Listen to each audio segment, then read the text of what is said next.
Assalamualaikum warahmatullahi wabarakatuh.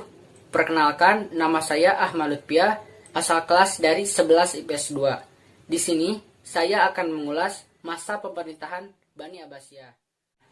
Para pakar sepakat bahwa fase Bani Abbasiyah ini terbagi ke dalam 5 fase, yakni yang pertama, fase pembentukan yang berlangsung pada tahun 132 Hijriah sampai 232 Hijriah atau 750 Masehi sampai 847 Masehi. Pada fase ini berlangsung dari Khalifah pertama hingga Khalifah 9 dari dinasti Abbasiyah, yakni Abu Abbas Ash-Shofah, pendiri sekaligus peletak fondasi yang kuat dari kerajaan Islam ini. Fase pertama ini disebut dengan fase periode Persia pertama. Disebut demikian karena pada periode ini pemerintah dinasti Abbasiyah sangat kental dipengaruhi oleh keluarga dari bangsa Persia, yaitu Burma. Pada fase ini pula, tepatnya pada pemerintahan Khalifah kelima, yaitu Khalifah Harun ar-Rasyid, membangun peradaban ilmu pengetahuan dengan menyediakan berbagai fasilitas pendidikan bagi masyarakat luas.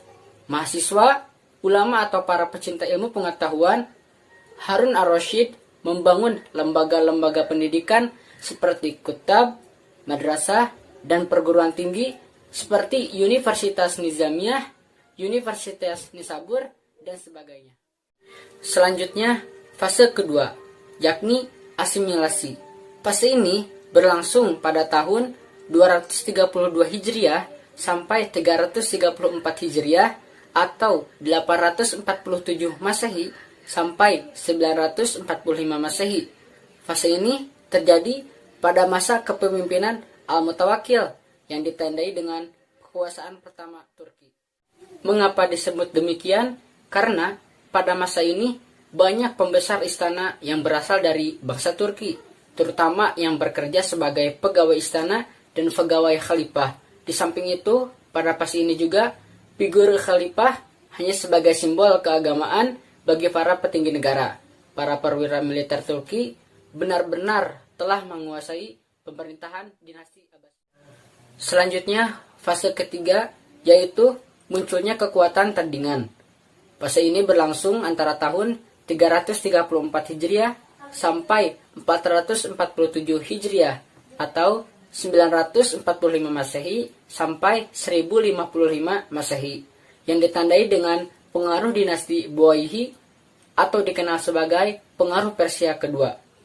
Pengaruh Persia pertama terjadi pada awal pendirian dinasti Abbasiyah. Pada masa ini pula, kekuatan Islam seperti Fatimiyah di Mesir, Idrisi di Maroko, Sabatakim di India menyatakan merdeka dan lepas dari kungkungan. Pada fase ini pula, khalifah-khalifah yang berkuasa pada fase ini tidak mampu menjaga kondisi politik, sehingga keadaan sering tidak stabil. Penyebab utamanya adalah terjadinya perebutan jabatan Amir al-Umara di antara para petinggi Buwayyah sendiri. Pada kondisi itu, para khalifah pun sampai kehilangan legitimasi keagamaannya. Selanjutnya, fase keempat atau Perang Salib. Fase ini berlangsung antara 447 Hijriah sampai 590 Hijriah atau 1055 Masehi sampai 1104 Masehi dan sering disebut sebagai munculnya pengaruh Turki kedua dengan muncul Bani Saljuk yang menyaingi Abbasiyah di Baghdad, sekaligus Umayyah II di Andalus. Pada masa ini, dinasti Fatimiyah di Mesir dengan tokoh Salahuddin al-Ayyubi telah mengalami konflik dengan para Salibis terkait kepenguasaan Palestina. Dan yang terakhir, fase kelima atau kemunduran.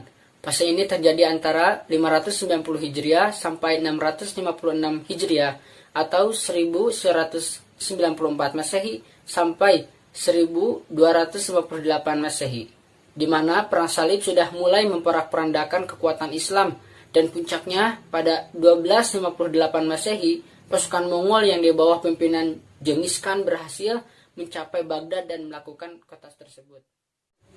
Kota Baghdad porak-poranda. Khalifah Al-Mustasin dan seluruh keluarganya dibunuh dengan serbuan itu.